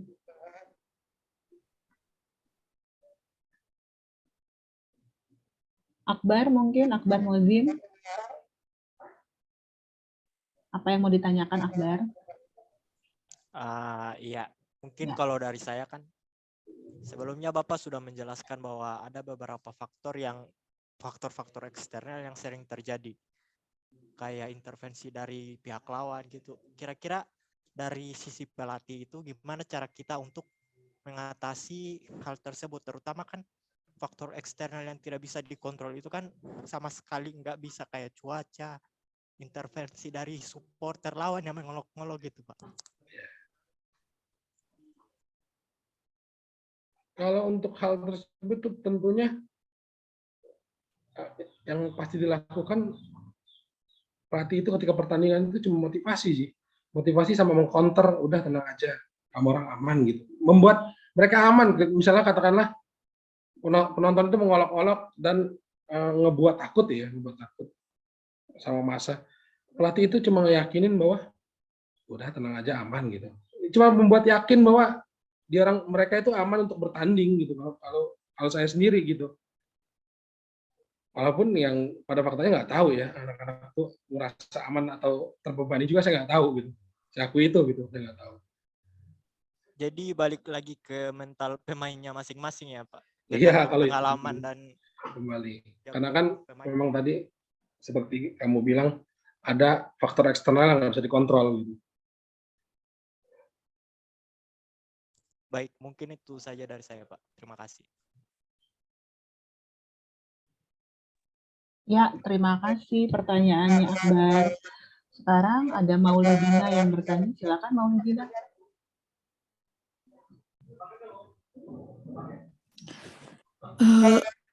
Izin bertanya, Pak.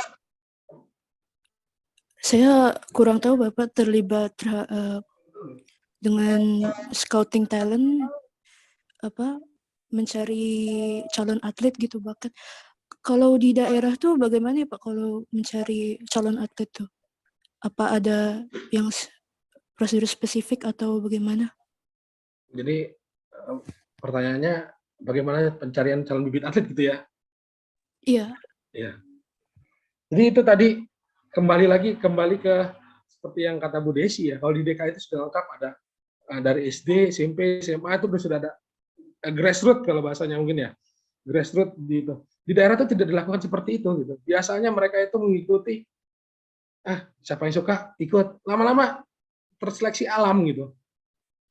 Jadi kalau di daerah itu di Lampung khususnya sendiri terseleksi alam gitu. Ada banyak tiba-tiba banyak yang hilang juga gitu.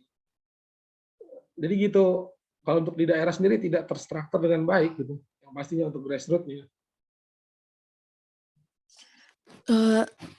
Terus maaf selanjutnya boleh ada pertanyaan tambahan? Ya silakan Dina. Ya, kalau misalnya terlihat ada atlet yang kompetensinya tuh berbeda dari yang lain misalnya. Dia lebih bagus banget. Ada juga yang rendah banget. Itu bagaimana pelatih di daerah menanganinya, Pak? Maksudnya? Ada misalnya ada calon atlet atau atlet yang terlihat dia ternyata kompetensinya jauh melampaui yang teman-temannya atau di bawah teman-temannya, itu bagaimana menyikapinya pelatih di daerah? Maksudnya gini, kita menemukan calon atlet yang potensial lah gitu ya. Yang sudah sebenarnya dia potensinya ternyata jauh dibanding teman-temannya, atau jauh di bawah atau di atas. Ya kalau untuk atlet yang di atas gitu misalnya potensial, nggak ada upaya lebih serius sih mungkin gitu ya. Tapi upaya yang dilakukan itu cuma merayu sebenarnya, merayu supaya atlet itu mau latihan sampai pertandingan gitu. Mau nggak kamu bertanding? Kadang-kadang ada yang bagus tapi nggak mau bertanding gitu. Ada juga gitu. Cuman jasoso untuk latihan doang gitu, nyari keringat bahasanya kalau untuk anak sekarang ada juga gitu. Tapi nggak mau bertanding ada juga. Saya temuin.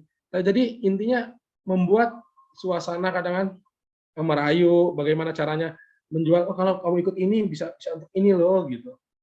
Bisa begini loh. Itu kan kadang-kadang yang dilakukan oleh saya sendiri. Nah, ikut ini nih bisa untuk dapat beasiswa untuk kuliah gitu. Misalnya itu salah satu nilai jual yang bisa dilakukan hari ini, khususnya ketika saya yang menyampaikan gitu. Tapi kalau untuk mengikat secara lanjut ataupun memastikan, nggak bisa gitu. kembali lagi ke seleksi alam kalau di sini. Jadi persuasi ya Pak. Kalau apakah Bapak menanyakan kalau ada orang yang atau atlet yang supaya dia potensinya bagus tapi tiba-tiba kehilangan motivasi? Maksudnya? Dia tadinya mau main, terus tiba-tiba kehilangan motivasi. Yang seperti Bapak tadi sampaikan, jadi nggak mau bertanding, apakah ditindaklanjuti, apa ditanya, atau bagaimana? Nah, jadi ketika mau bertanding dia kehilangan semangat lah intinya gitu ya. Kehilangan motivasi. Iya, bisa begitu. Saya belum pernah temuin sih hal-hal yang kayak gitu ya. Maksud saya juga belum pernah ketemu ketika dekat pertandingan tuh atlet mungkin ada masalah di keluarga gitu atau apapun itu ya. Dan dia down jadi nggak kelihatan latihannya nggak semangat ataupun mentalnya gimana gitu ya. Saya belum pernah ketemu untuk hal yang kayak gitu. Jadi kebetulan saya untuk rata-rata ngelatih atlet yang sudah siap gitu, bukan grassroots ya, bukan grassroots. Atlet-atlet yang sudah siap, mereka sadar tuh mau bertanding gitu. Tapi kan goalsnya beda-beda itu aja. Jadi kalau saya sendiri pun belum pernah melihat tuh gimana sih caranya atlet yang di down. Saya belum pernah ngelakuin. Tapi kan kembali lagi kalau ditanya bagaimana kalau saya yang posisi itu, yang tentunya saya akan menjadi teman ngobrol gitu. Kalau saya lebih sukanya dia curhat ke saya ngapa sih, kenapa gitu. Nah kemudian saya kasih masukan, mungkin dikasih logika-logika yang bagaimana sih cara menanggulanginya. Terlepas itu benar ataupun tidak, tapi saya coba menjadi teman sharing dari atlet tersebut, masalahnya apa gitu. Mungkin sebagai yang lebih tua daripada mereka gitu, saya kasih contohnya, oh gini loh, coba deh begini gitu. Lebih ke menyarankan gitu ya. Yang dengan begitu, dengan harapannya dia kembali ke performa awalnya gitu. Mungkin itu kalau ditanyakan yang bakal saya lakukan gitu. Baik Pak, terima kasih. Oke. Mas Septian, kalau misalnya di luar negeri kan itu sering sekali yang paling berperan itu coaching staff, kemudian pelatih gitu ya, untuk menentukan misalnya di sepak bola saya lihat gitu. Nah, dengan tadi tanya jawab itu saya lihat bahwa kalau di daerah khususnya sepertinya tidak terlalu ke pelatih gitu. Nah, jadi pertanyaan saya Pak, kalau atlet-atlet di daerah itu biasanya ketika mereka mengalami semacam masalah katakan kurang motivasi atau masalah mental lah seperti itu, psikis, biasanya yang paling berperan untuk membangkitkan lagi performa awal itu siapa ya Kak kalau di daerah? Apakah misalnya orang tuanya atau teman sebayanya atau sesama atlet misalnya? Itu kalau pengamatan Bapak selain pelatih gitu, siapa kira-kira Pak? Terima kasih. Kalau untuk di daerah ya, untuk yang seperti itu biasanya lebih ke teman sih Bu. Mungkin gini ya, kalau di daerah itu lebih lihat siapa yang latihan gitu, atau siapa yang latih gitu. Misalnya saya nih, pelatihnya ini, saya nggak mau pelatihnya ini. Kalau pelatihnya ini saya mau, teman-temannya ini saya mau. Jadi lingkungan juga kalau di daerah itu mempengaruhi untuk meningkatkan motivasi dari atlet tersebut juga Bu. Jadi memang nggak terstruktur, ada timnya sendiri, mungkin seperti Ibu bilang kan. Kalau di daerah itu lebih ke dia suasana teman-teman berlatihnya, pelatihnya, itu yang menjadi daya tarik dia untuk meningkatkan performa ataupun motivasi dalam latihannya lagi. Itu yang saya lihat jadi seperti itu. Berarti lingkungan teman sesama atletnya sangat berpengaruh ya Pak ya? Tentunya sangat Bu, saya pribadi lah ya, mungkin gitu. Hari ini gitu. Ketika atletnya nggak asik, kita habis latihan pulang gitu Bu. Jadi nggak ada niat interaksi ngobrol sama pelatih, sama atlet. Kalau kawan-kawannya itu asik, habis latihan pasti minum es, misalnya itu ngobrol-ngobrol, ketawa gitu. Itu menjadi semangat. Jadi gini, sebagai cerita juga buat kawan-kawan juga nih ya. Saya dulu ikut gulat ini bukan karena saya pengen ya. Gulat itu apa sih? Saya nggak tahu apa gulat gitu. Saya pengen jadi pemain bola pada waktu itu gitu. Cita-cita anak-anak, semua anak-anak mungkin ya, pemain bola gitu. Jadi kenapa saya ikut gulat? Saya diajakin kakak saya ke tempat gulat berlatih. Nah saya ikut latihan tuh. Saya nggak tahu tujuannya apa, ngapain nggak tahu. Nah kemudian badan saya terasa enak dan kemudian senior itu seru dan ketawa-tawa saya. Jadi saya mau balik lagi. Kenapa? Saya bukan balik lagi karena saya punya tujuan apa-apa, bukan. Jadi karena badan saya enak. Kemudian kawan-kawan di sana itu seru buat ketawa, buat ngobrol gitu. Walaupun mereka jauh di atas saya pada waktu itu gitu di awal-awal. Jadi kenapa dibilang teman-teman latihan itu berpengaruh? Sangat berpengaruh menurut saya. Walaupun ada istilahnya kalau olahraga individu itu kamu sendiri, tapi pelatih saya selalu meng-hire saya, kamu memang pertandingan sendiri, tapi kita semua tim di sini. Kalau nggak ada kawan-kawan berlatih, kamu nggak bisa berlatih gitu. Itu yang di-hire pelatih saya dulu gitu. Ya, baik. Jadi saya dapat gambaran nih Pak tentang gimana peran siapa ternyata yang paling berpengaruh ya untuk atlet itu sendiri, ternyata teman sebaya. Ya, satu pertanyaan lagi ya dari Saiful Arif. Silakan Saiful. Ya, saya mau nanya lagi tentang kesuksesan pelatih nih Pak. Jadi kan nggak sedikit juga pelatih itu ketika dia jadi pemain atau jadi atlet, prestasinya jelek, tapi ketika jadi pelatih dia sukses. Nah juga ada yang sebaliknya gitu. Itu faktor utamanya itu kenapa gitu? Mungkin gini, saya nggak tahu secara spesifik ya, tapi kalau menurut logika saya gini, kadang-kadang kalau atlet, pelatih yang dari atlet, pada saat atlet dia berprestasi, kemudian pada saat dia pelatih nggak berprestasi, mungkin itu bagi saya dia nggak mau ngupgrade gitu. Kenapa? Kadang-kadang semua yang disampaikan pelatih itu egonya tinggi.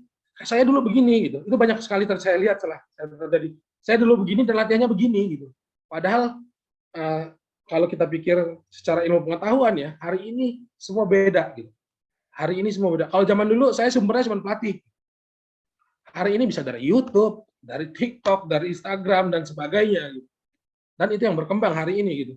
Nah, biasanya dengan cerita yang kuat ketika dia jadi pelatih, ketika jadi atlet dan ketika pelatih dia berhasil, biasanya menurut saya dia kurang mau upgrade dengan keadaan hari ini. Gitu. Menurut saya seperti itu.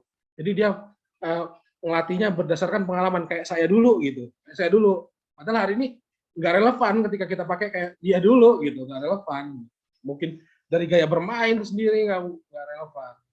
Sebaliknya, ketika dia atlet nggak berprestasi, ketika jadi pelatih dia berprestasi, kadang-kadang dia selalu update, dia temukan, dan mungkin menurut saya lebih ke arah ngedevelopment apa yang dia dapat gitu. Kadang kan teori itu nggak sejalan dengan praktik pada praktiknya gitu. Karena kan banyak, kalau kita bilang ini ilmu sosial tuh banyak hal yang berpengaruh di dalamnya gitu. Nggak cuma teori latihan doang gitu tadi. Misalnya kayak ada teori psikologi kalau kata Bu Nopi atau Bu Desi gitu. Ada banyak pengaruhnya gitu. Bahkan ada ilmu biomekanika lebih jelasnya tadi. Jadi ada banyak hal yang berpengaruh gitu. Jadi mungkin itu gambarannya kenapa ketika itu pelatih kadang-kadang dia jadi atlet dia berprestasi, ketika pelatih nggak berprestasi. Menurut saya seperti itu, nggak update lah. Kamu update kejadian hari ini, biasanya seperti itu. Kalau yang dulu berprestasi, ketika dia jadi pelatih berprestasi, itu pasti update. Menurut saya seperti itu. Jadi kayak kalau kita bilang bisa dia masih pakai strategi jadul, sedangkan perkembangan strategi baru udah banyak gitu. Ya, salah satunya strategi ya. Mungkin cara latihan gitu. Ada banyak lah ya. Ada banyak strategi permainan, cara latihan, kemudian gaya melatih, gitu. Ya, terima kasih Pak. Oke. Ya, terima kasih Saiful. Ada yang mau bertanya lagi kah? Tidak ada. Kalau begitu sampai di sini kali ya perkuliahan praktisi kita ya, karena tidak ada yang bertanya lagi. Izinkan saya untuk menyimpulkan dari semua tadi yang sudah kita bahas, dari pertanyaan demi pertanyaan. Anak-anak, teman-teman sekalian dong, ininya apa, on cam dong, kan udah mau ditutup nih. Yang kita dapat dari perkuliahan ini ternyata banyak sekali, yaitu betapa signifikannya peran pengetahuan tentang psikologi olahraga bagi seorang pelatih, sehingga itu nanti menentukan performa atlet di lapangan. Tapi itu kan secara teoritis ya, kita lihat dari Pak Septian jawab semua pertanyaan tadi, ternyata di lapangan itu pelatih itu juga belum dibekali dengan psikologi olahraga yang cukup, masih kurang strukturnya juga untuk atlet-atletnya berlatih, kemudian kadang-kadang ketika ada masalah mental ya ternyata pelatih ini juga harus secara intuitif, secara instingtual saja untuk bagaimana menghandle-nya. Jadi masih banyak tempat yang bisa kita berikan kontribusi sebenarnya di dunia psikologi olahraga ini sebagai kita insan psikologi.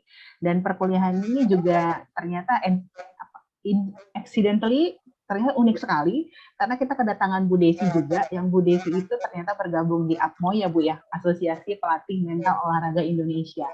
Jadi secara garis besar ternyata kita kedatangan dua praktisi gitu, Pak Septian yang memang pelatih, Bu Desi yang ternyata pelatih mental olahraga Indonesia, dan kita juga dapat masukan-masukan dari Bu Desi tentang secara struktural itu bagaimana organisasinya sekarang sudah berkembang di DKI, di daerah gitu. Jadi kita sangat diperkaya dengan Pak Septian dan juga Bu Desi. Terima kasih untuk atensi teman-teman yang sangat fokus ya dari awal sampai akhir. Sekarang jam 2.52 semuanya masih kondusif, masih bertanya semuanya juga dengan aktif. Terima kasih kembali untuk Pak Septian.